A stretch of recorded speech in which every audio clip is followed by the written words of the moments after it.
I'm noticing that Jerry Bruckheimer and Disney have this talent of taking ideas that sound completely ridiculous and half-baked and somehow make them surprisingly entertaining. First we had Pirates of the Caribbean, now we have National Treasure. The story?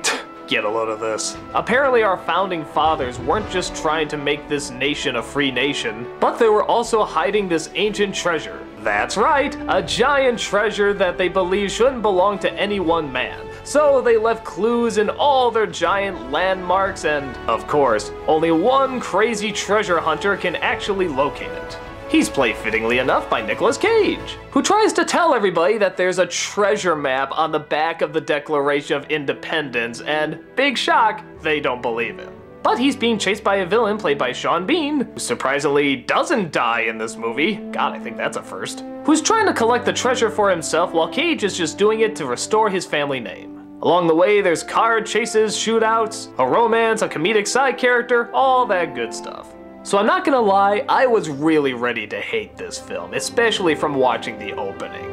I was laughing out loud at how absolutely absurd this all sounded, but as the movie went on, you kind of realize it's meant to be absurd.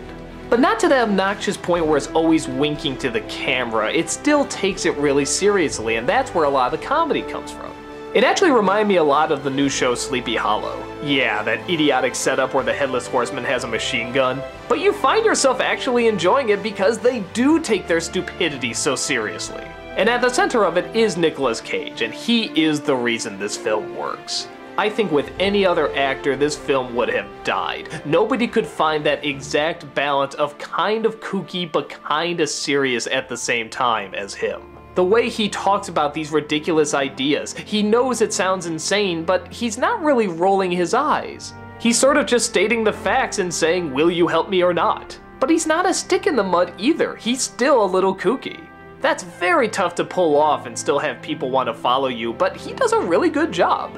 I also like the fact that they really do spend time trying to figure out how to find the treasure. They sit down, they talk, they discuss ideas, they talk about codes. You actually do find yourself getting really wound up in it. If anything, the most boring parts are the action scenes. They're just sort of standard and you've seen them a million times, but it's like the movie knows they're kind of standard, so it doesn't spend that much time with it. The main focus is on the mysteries and the puzzles and trying to find the treasure.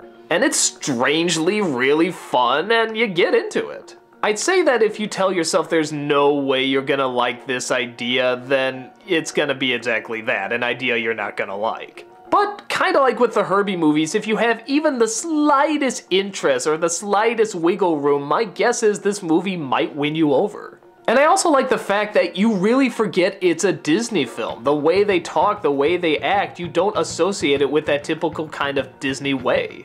It just feels like a straight up action flick that's enjoyable and kind of goofy, but not in a Disney way, in its own sort of unique way. Even the climax is not this big overblown climax, it's actually a very reasonable, smart ending. So yeah, I surprisingly recommend it. If you have a good sense of humor or just looking for a bit of fun and not to take anything too seriously, but not have your intelligence insulted either, then this is a good rent. It's got just the right amount of fun, the right amount of goofiness, and the right amount of action.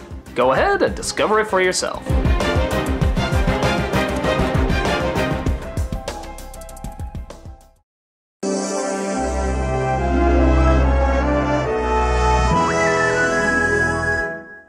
Why is it sequels always feel they have to do the exact same thing they did in the first one? They already did in the first one, why would we want to see it again? National Treasure 2 almost falls into that trap. There's yet another treasure they had to find, and there's yet another bad guy who wants to get to it first, and there's yet another controversy that they have to clear their family name over. As if that wasn't bad enough, we have our main characters who now lost all the money they got in the first film through some really dumb explanation. A scene where Nicolas Cage has to win the girlfriend over again to convince her of this crazy plot so they can fall in love again. And to make that worse, we have to do the exact same plot with Jon Voight and his ex-wife. That's repeating a storyline from the first one twice! But the good news is, when the mystery and the action does start, it gets fun again. When the characters are all together and trying to figure this all out, it's great, and there's nothing wrong with it. It's still just as goofy, it finds more landmarks to find these secret locations in.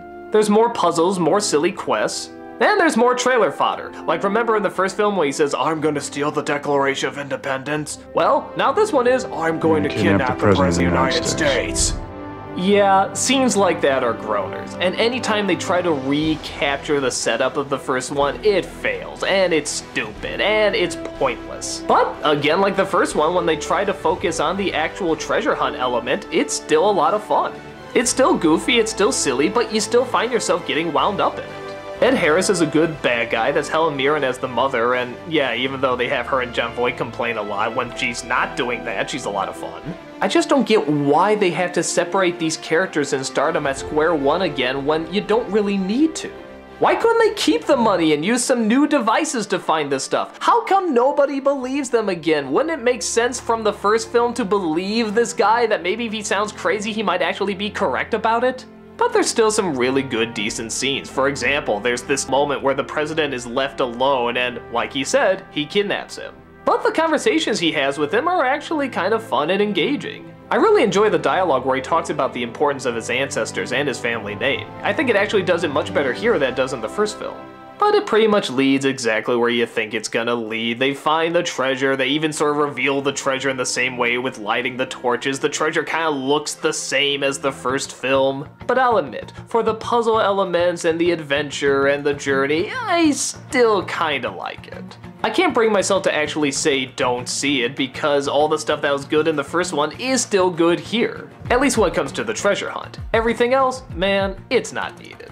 In my opinion, you could just cut out the first 20 minutes and go from there. But you gotta take what you got, and for what we got, I think it's okay. It's not a bad follow-up, but not the best either. Give it a rent and find out for yourself.